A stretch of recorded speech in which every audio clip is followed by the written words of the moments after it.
hello everybody.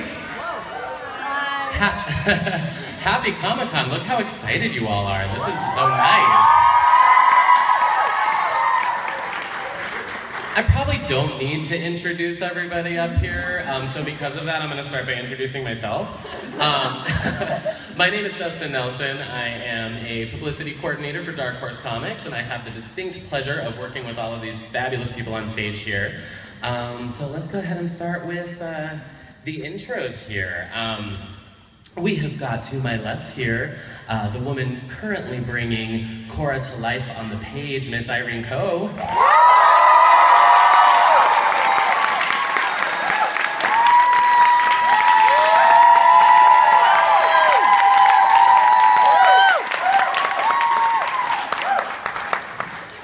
And in the middle here, we have the one and only Michael Dante DiMartino.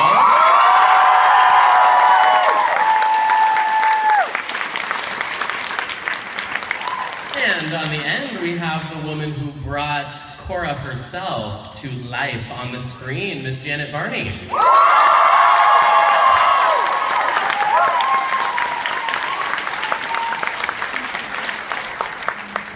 And you guys, I am so sorry that we got this thing started a little bit late, so we are going to go ahead and just dive right in with some questions to get acquainted with our panelists here. I want to start out by asking everybody here, if you were a bender, what element would you bend? Go for Irene. All right. I mean, I think I answered this at Emerald City, but I'm definitely a firebender. Every day of my life, I'm like, I wish I was a waterbender, but I know I'm a firebender. You know yourself. And I can't be anything other than an airbender, so. Can I tell you, I am fangirling so hard on Irene right now. I almost want to change my answer to hers, just to be like, also me. I'm like Irene, but waterbending. And if anybody cares to complete the elements, I would be an earthbender. And that's only because I took a BuzzFeed quiz that told me so. So here we are. I just retook, a different, someone sent me a different Harry Potter quiz, and I've always tested Gryffindor. I tested Hufflepuff, guys. You could blow me over with a slight air breeze. I'm like, huh? I mean, that's the best one, though, right? Friendship, you guys, friendship. All right, well, you guys, within the Avatar and Korra universe, I'm also curious to know what character do you relate to the most personally? And Janet, your answer does not have to be Korra. I'm just gonna tell you right now. Thank you. Korra. Me. Okay, I might have known that. Same though, same. Fantastic. What about you, Michael? You know, I'm an Aang guy. I like his adult version too. Someone was just asking me about that. Aang was so serious as an adult, and I feel like, well, there's probably a side we didn't get to see in the flashbacks yet that he's not always so dour. But he had a lot going on. He had a lot to do. I always again, I always like to think. I'm Asami. I'm like cool. But really, I'm like super extra. And just... That makes me so happy. Now on the flip side, if you were to take a fabulous honeymoon vacation a la Korra and Asami, here in the Legend of Korra's True Force Volume 1, available next week, or at the Dark Horse booth, if you swing by and visit us, you can get it early. Yeah, if you were to take your own date, one-on-one, to the spirit world with anybody from the Avatar universe, who would you want to go with and why? Man. You said no curveballs. I did say no curveballs, I'm sorry. Just picking one of anything from either series is so hard. To single someone out and leave other people out. You know what? All right, come back to me. I mean, thruples are big right now too, so. I have no answer. Oh, it's just me now? I mean, I've always crushed on Asami. So. Well, there you have it. I love Zelda and I love her character so much, I'm so afraid, but maybe those two gals should take a vacation together and just become buddies, and she could unbreak her a little bit. That's a good idea. I like the way you think, yeah. Did you come up with an answer, Michael? I know. Let's move on. All right, and this one's a little bit deeper, but I think that people will be happy to and interested to hear your answers on this one. But I'm curious, from each of your personal perspective, what do you think it is about Avatar: The Last Airbender and The Legend of Korra that has resonated so much with people to the point that we are at a huge panel like this today still? Yeah, thanks for. I am still amazed that we're still coming to Comic-Con. You guys are still dressing up. Even though the show's been over for a while, warms my heart to see you guys. Many familiar faces every year. You guys keep coming back. It's very cool. I think it's just, when Brian and I set out to tell this story, it was to do something that had a timeless quality to it, that wasn't just, a quick fad show or anything like that. So, just the themes, the characters, it's just like a culmination of all aspects of the show, I think. You can't pinpoint like one reason why it's carried on, but it's just so cool to hear, parents introducing their kids to Avatar now, and new adult fans finding it on Amazon because they've heard of it for years, and they're like, oh, I guess it's free, I bet I should watch it. and then they see it, and they're like, watch it in a week, so it's just cool that people are still discovering it and still with the show. It's great. Oh my gosh. I mean, that was such a good diplomatic answer. I was just gonna be like, 'cause it's gay. No, but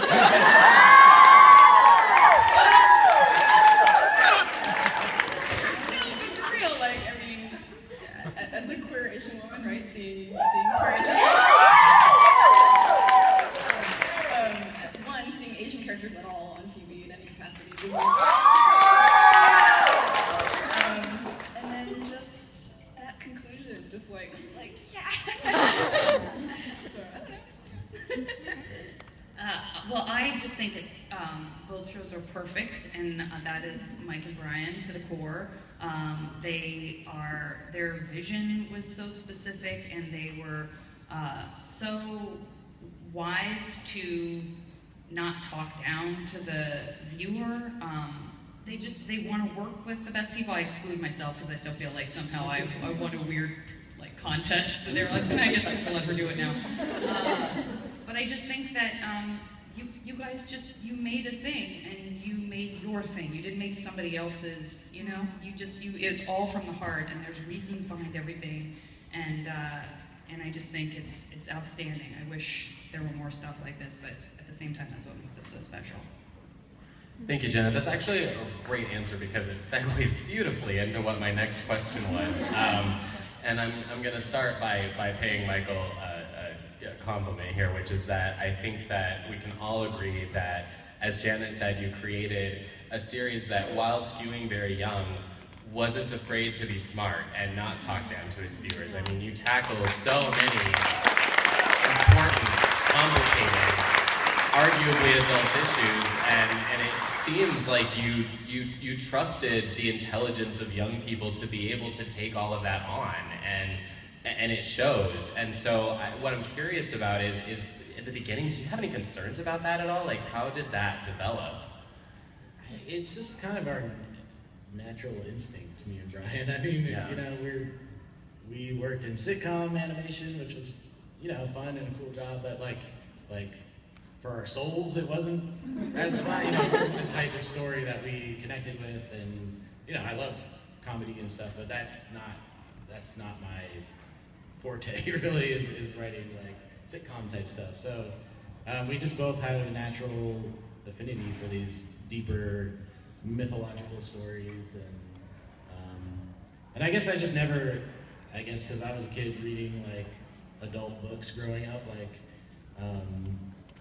I never kind of questioned whether people could handle it or not, or understand it or not. And I've heard so many stories of how it works on different levels too, where younger kids are watching it on one level and their parents are watching it on a totally different level and a different meaning out of it. And, you know, maybe that's also why it's kind of sticking around for a while, as you can revisit it, you know, in different periods of your life and kind of glean different wisdom from it.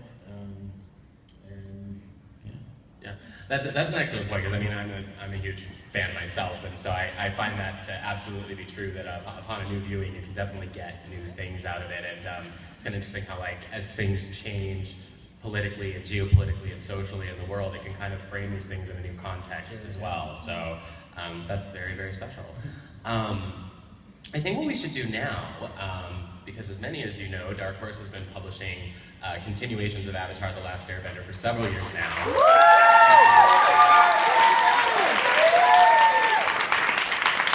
And all of you have been so supportive and so excited for us to, and patient, with our continuation of The Legend of Korra, and we're very excited to be bringing that to you very soon here. And so what I'd like to do is go through a few slides so that we can show you some of the beautiful interior art, as you're seeing up here on the screen right now. This is from the very beginning of Legend of Korra Turf Wars, and I think what I'd like to do is just have Irene kind of talk us through some of this a little bit. Yes! What? Did you draw this?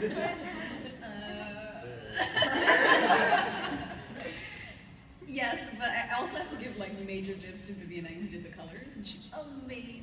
Yeah. She is. I just scribbled some lines and it worked out. they're good scribbles. With a lot of help from Brian too. So I mean, this is the second. I guess this is the second panel, isn't it? So as you can see, this picks up exactly where the show leaves off. Yes. So tell us a little bit what people can expect from Turf Wars as they go in, Well, without being spoily. It starts with their date, which is really nice. Yeah, I mean, just talking from a writing standpoint, like I figured if, you know, usually between seasons we'd skip ahead like anywhere from a couple weeks to years. But, you know, when we were talking, Brian and I were talking about stories for this, it just made sense that it's like, you can't just skip over the part where they go on vacation and see the beginnings of their relationship and everything. So it just made, we had the starting point very clear that we wanted to pick up like immediately following the end of the finale. And we need to have a little fun before things get real. Thank you. Because trust me, it doesn't take long before the action kicks off.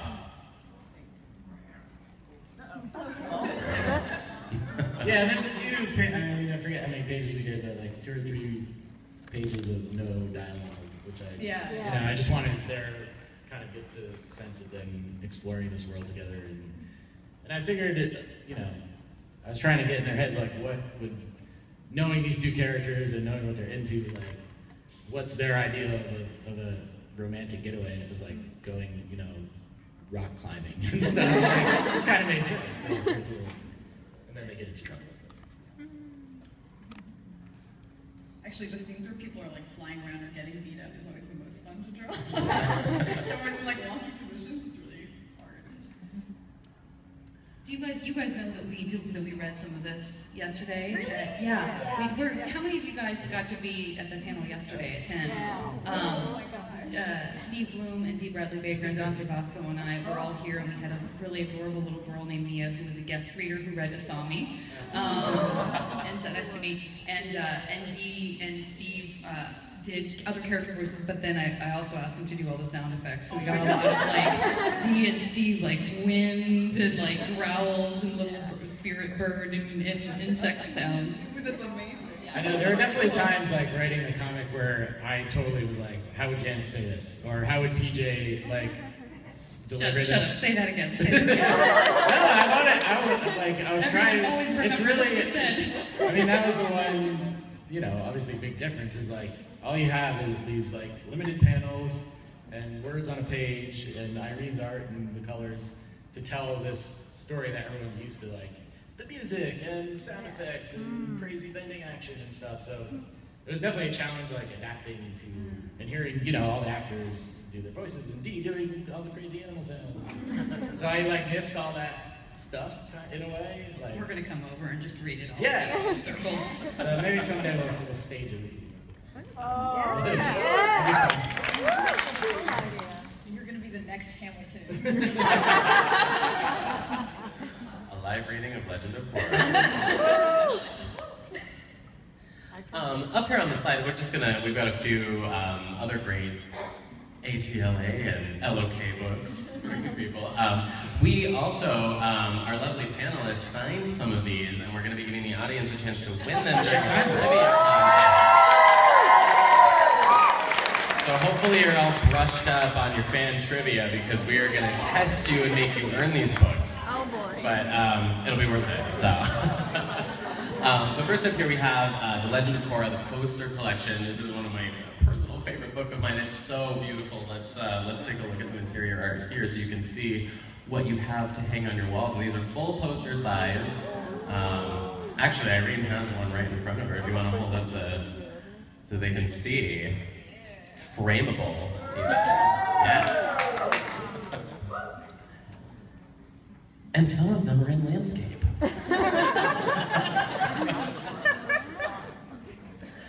Other items that we'll have available for you to win is the Legend of Korra coloring book. We also have all of these items in the Dark Horse booth, because there are a lot of you here, so. We've got some, this is awesome too, because all of the art that we have in the Legend of Korra coloring book, we do have one for Avatar: The Last Airbender. It's not on the slides though, because it has been out for a little while. Thank you, Janet. Doing her best Vanna White for everybody.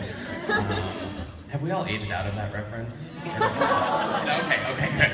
That's still. And she's here today. Vanna, could you come in here? We don't care. But what I love about these coloring books is that there are 45 pages and every single piece is original. So they were made specifically for the coloring book. It hasn't been seen anywhere else. It's not repurposed from another comic or from the show. So that's really, really special. Yeah, and if you guys know, you've probably seen his work. Jed Henry did some cool Avatar prints back in the day, and he did all the art for both books, I believe. And he's an artist for LA. Yeah, he's really cool. Here. And I mean, try not to freak out on this next slide, but as we were talking about Legend of Korra, boom, there's going to be more where that came from. Okay, it's fine, you can freak out, it's okay. That's all that. But coming at you in January, we will have Legend of Korra Tour Forest Part 2, and as you may imagine, if you've been following our publishing trend, there will also be Part 3, but I can't tell you when. So.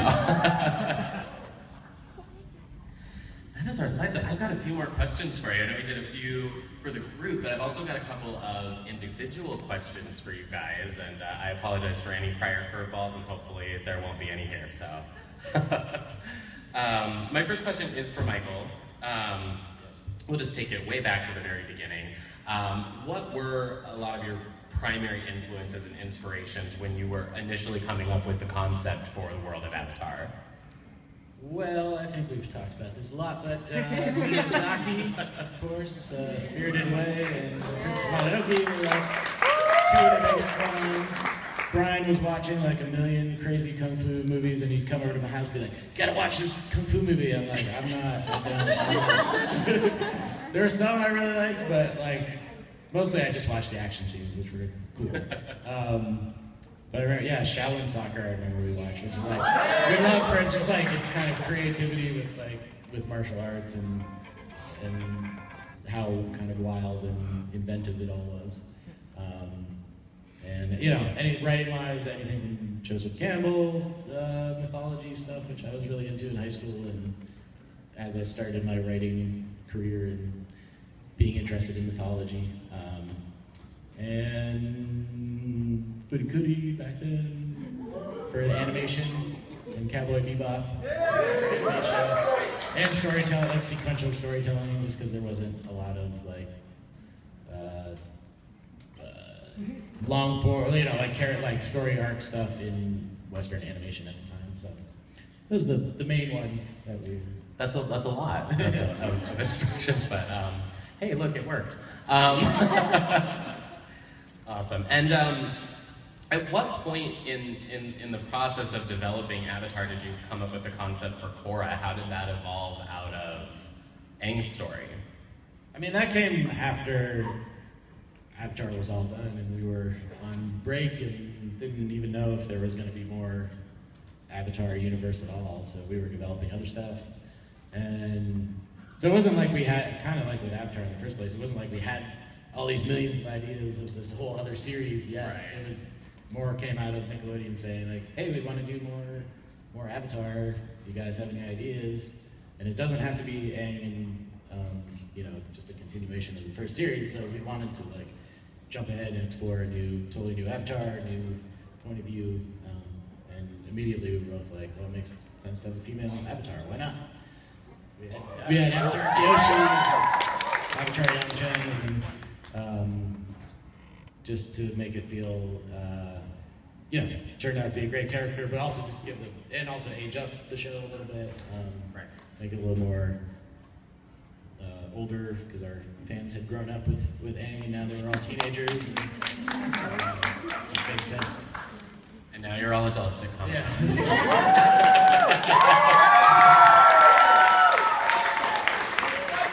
So that's great. So it just came out of that prompt from Nickelodeon saying they wanted to do more. It wasn't an idea that was brewing in the back of your head. Yeah, I mean, the original Avatar, I mean, a lot of people probably know the story, but that kind of came out of the prompts, because Brian met with the, you know, executive at Nickelodeon at the time, and they said, we want to do an action-adventure show with, you know, mythology and legends and lore, and we came up with Avatar. It wasn't an idea we had, like, for years and years, so. Right. I guess we weren't good with parameters. Sometimes a little structure, very Yeah. helpful. So Yeah. great. Thank you so much, Michael. I've got a couple of questions for you as well, Janet. You brought the character of Korra to life so beautifully, such good emotional depth, and it just felt so authentic as a viewer. And so I just want to know, you know, in what ways did you relate to that character that allowed you to play her so well? Well, the first, you know, even just a little bit of the script that we were auditioning off of, she clearly was, to me anyway, I mean, I just felt like I immediately identified with the sort of sarcasm and, like, you know, sassiness hiding the idea of feeling incomplete and just not wanting to admit to yourself, like we do, where we, even to ourselves, we're lying a little bit, where we're like, no, I got this, no, I do have this. And it just was so clear to me that that was a defense mechanism, and it's one that I really understand. I'm not proud of that, but that made it even feel possible for me to relate to her and, you know, even have a hope in the world that I could be a good fit for her, because she's not, you know, this superhero who just kind of comes in like a Superman type, where you know, he comes in and is like, look at these fragile people, I'm perfect. Obviously, that's not where his mythology went, but I think part of it was that, you know, people want to see, we want to see our heroes, we want to see the humanity in our heroes, and we want to see what tests them and what their weaknesses are too. And for me, emotional weaknesses are very familiar. So yeah, I mean, it was the stuff about her that was the most vulnerable that I really connected with from the beginning. And I know that's the stuff that drove people crazy sometimes, because she made terrible choices, but I was also a teenager who made terrible choices, so I can't fault her for that too much.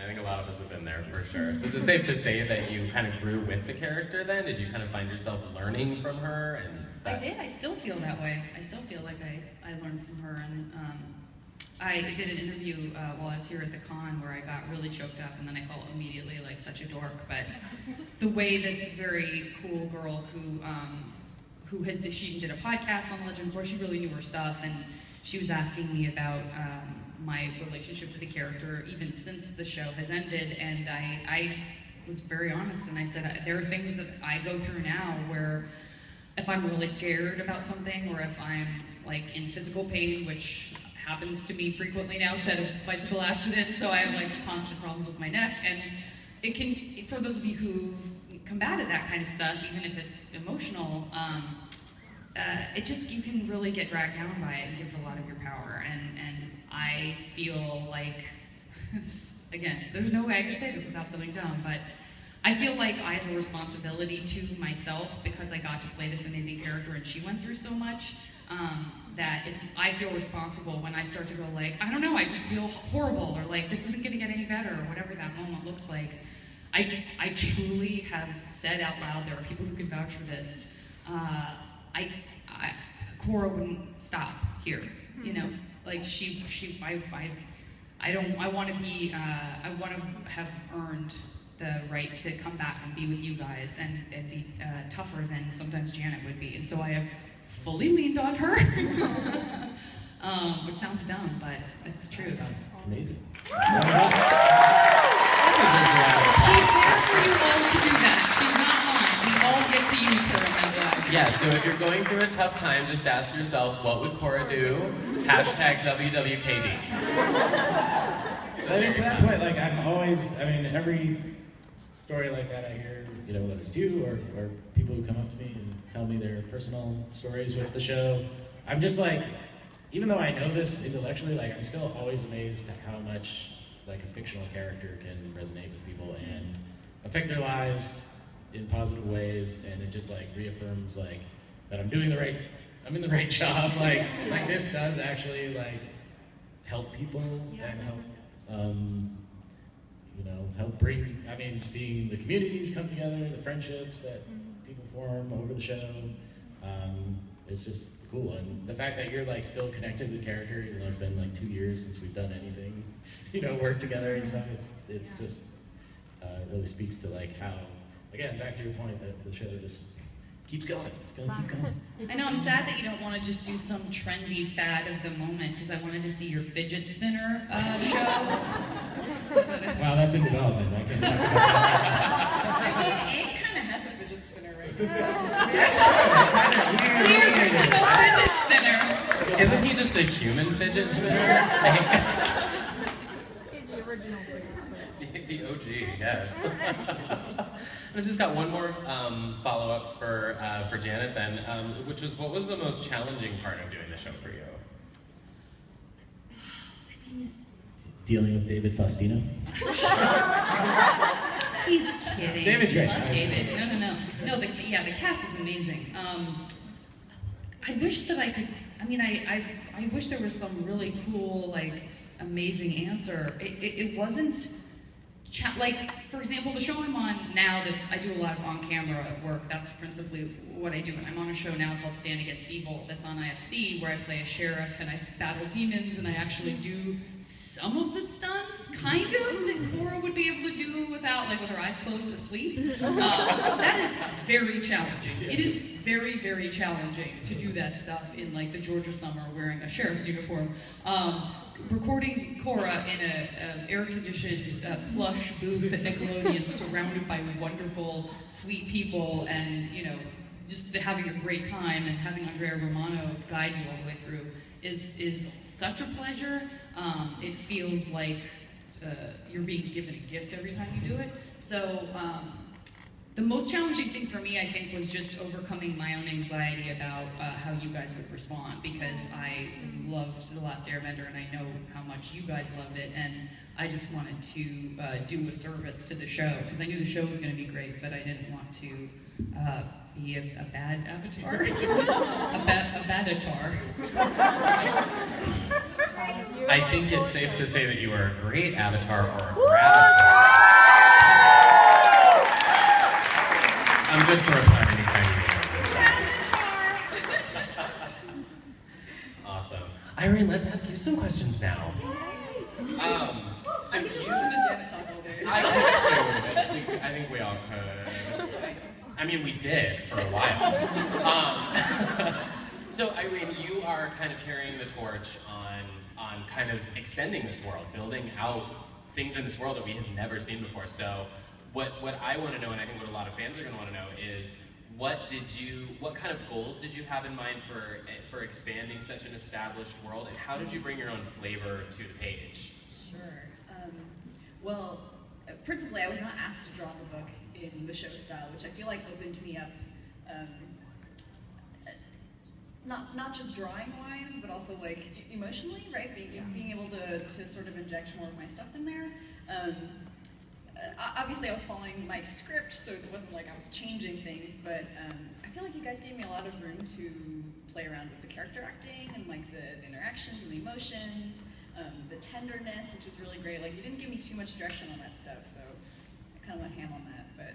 No, you handled that stuff really well. Yeah, and since it was my, these are my first, like, comic scripts, just trying to, find that balance of, like, you want to be clear about what the panel's supposed to show, but not, like, dictate everything. I mean, it was kind of like the show, where it's like you write the script, but the storyboard artist would bring so much life to the characters, or have a different idea of how to stage a scene, so just kind of like, just doing what we did on the show, where it's like, there's a clear goal and a clear story we want to tell, but definitely have you add to it, for sure. I was on a diversity panel yesterday, and we were talking about politically charged work, and I don't think my work is specifically politically charged, but my existence kind of feels political, right? Like, I can't change the way I look, or like my orientation, or whatever, and particularly now, it's, a thing. So I feel like just being a bisexual Asian woman working on this feels like an act of like defiance against everything bad.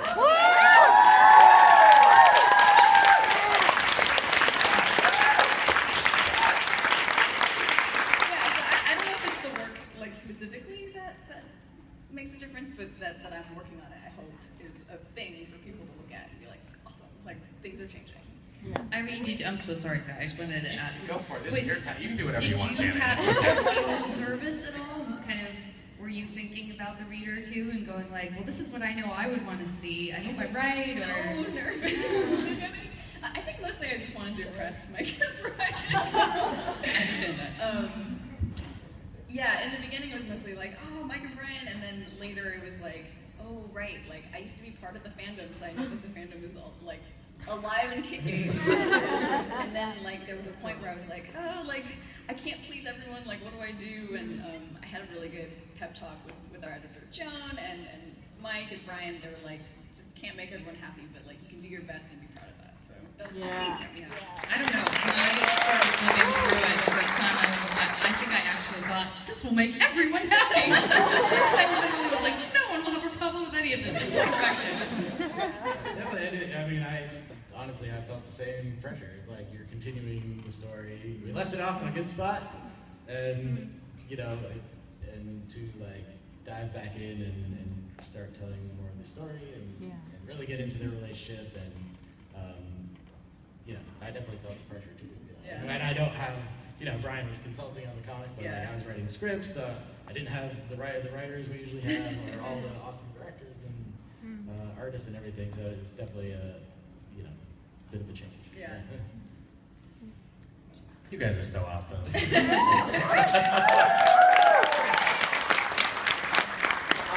We have about 10 minutes left, so I think now is going to be a great time to do our little trivia contest. Give you guys an opportunity to win some signed Legend of Korra and Avatar merch here. So,